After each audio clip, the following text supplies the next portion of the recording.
अगर आप लोग स्टॉक मार्केट को देखेंगे तो स्टॉक मार्केट में करंटली पीएसयू यानी कि पब्लिक सेक्टर अंडरटेकिंग के शेयर्स काफी ज्यादा ट्रेंडिंग में आते जा रहे हैं। अगर पब्लिक सेक्टर अंडरटेकिंग शेयर्स यानी कि पीएसयू स्टॉक्स के बारे में बात की जाए तो इन कंपनीज के शेयर्स ने शॉर्ट टर्म में अपने इन्वेस्टर्स को as well as long term में भी अपने इन्वेस्टर्स को अट्रैक्टिव रिटर्न्स कमाने को दिए हैं। लेकिन आज के इस वीडियो में आपको कैसे पीएसयू स्टॉक के बारे में बताने वाला हूं जिसने अपने इन्वेस्टर्स को शॉर्ट पीरियड ऑफ टाइम में 65% तक के रिटर्न दिए हैं और 3 महीने में इस कंपनी के शेयर ने अपने ऑल टाइम हाई के लेवल को भी टच किया है। करंटली जब मैं इस वीडियो को रिकॉर्ड कर रहा हूं तब उस कंपनी के शेयर की प्राइस चल रही है 68.50 के आसपास और मार्केट के ऐसे बहुत सारे एनालिस्ट हैं जो कहते हैं कि शॉर्ट पीरियड ऑफ टाइम में इस कंपनी के शेयर की प्राइस 75 तक पहुंच सकती है। मतलब अगर आप लोग यहां पर इन्वेस्टमेंट करते हैं तो आपको काफी अट्रैक्टिव रिटर्न कमाने को मिलेंगे। 70 रुपीज के इन्वेस्टमेंट पर आपको 7 रुपीज के आसपास की अर्निंग होगी, मतलब शॉर्ट पीरियड ऑफ टाइम में 10% तक के रिटर्न। आज के इस वीडियो में आपको जिस कंपनी के शेयर के बारे में बताने वाला हूं उस कंपनी के शेयर का नाम है एनबीसीसी।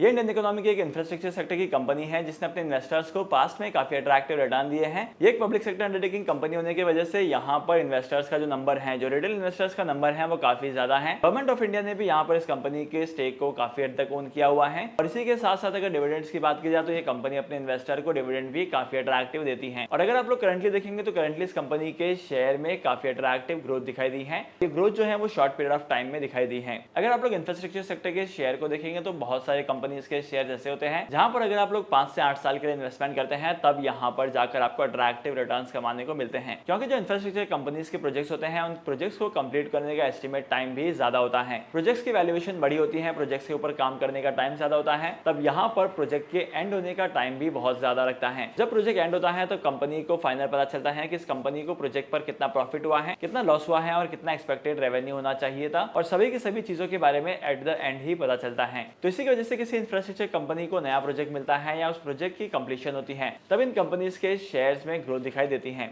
अब जैसे कि आप स्क्रीन पर देख सकते हैं कि एनबीसीसी के शेयर ने अपने इन्वेस्टर्स को एक दिन में इतने ज्यादा रिटर्न दिए हैं। विद इन अ वीक इस कंपनी के शेयर काफी ज्यादा वोलेटाइल रह चुके हैं और यहां पर अपने इन्वेस्टर्स को अट्रैक्टिव रिटर्न्स भी दे चुके हैं। अगर आप लोग एक महीने की परफॉर्मेंस को देखेंगे तो यहाँ पर आपको पता चलेगा कि कंपनी के शेयर्स में एक लगातार ग्रोथ होते जा रही है। और अगर आप लोग लॉन्ग टर्म में यानी कि 1 साल के टाइम पीरियड में देखेंगे तो 1 साल के टाइम पीरियड में कंपनी के शेयर ने अपने इन्वेस्टर्स को काफी अट्रैक्टिव रिटर्न दिए हैं। और साथ ही साथ अगर आप लोग 5 साल के टाइम पीरियड को देखेंगे तब यहाँ पर आप लोगों को अट्रैक्टिव फिगर्स दिखाई देंगे, कंपनी के शेयर में फिनोमिनल ग्रोथ दिखाई देगी। लेकिन क्या कंपनी के फंडामेंटल इतने ज्यादा स्ट्रांग है कि आपको इन्वेस्टमेंट करना चाहिए? और करंटली अगर आप लोग इन्वेस्टमेंट करते हैं तो क्या आपको प्रॉफिट्स कमाने को मिलेंगे? अगर आप लोग करंट लेवल पर कंपनी के फंडामेंटल्स को देखेंगे तो कंपनी के फंडामेंटल्स उतने ज्यादा स्ट्रांग नहीं है। लेकिन अगर आप लोग कंपनी के प्रॉफिट के फिगर्स को देखेंगे तो कंपनी के प्रॉफिट्स के फिगर बढ़ते जा रहे हैं। पिछले 2 से 3 साल के कंपैरिजन में इस साल का जो प्रॉफिट है वो थोड़ा सा ज्यादा है। इसकी वजह से आने वाले टाइम में एक्सपेक्ट किया जा रहा है कि इस कंपनी का प्रॉफिट और ज्यादा बढ़ेगा, क्योंकि recently government of India public sector undertaking companies को बहुत ही ज्यादा सपोर्ट कर रही है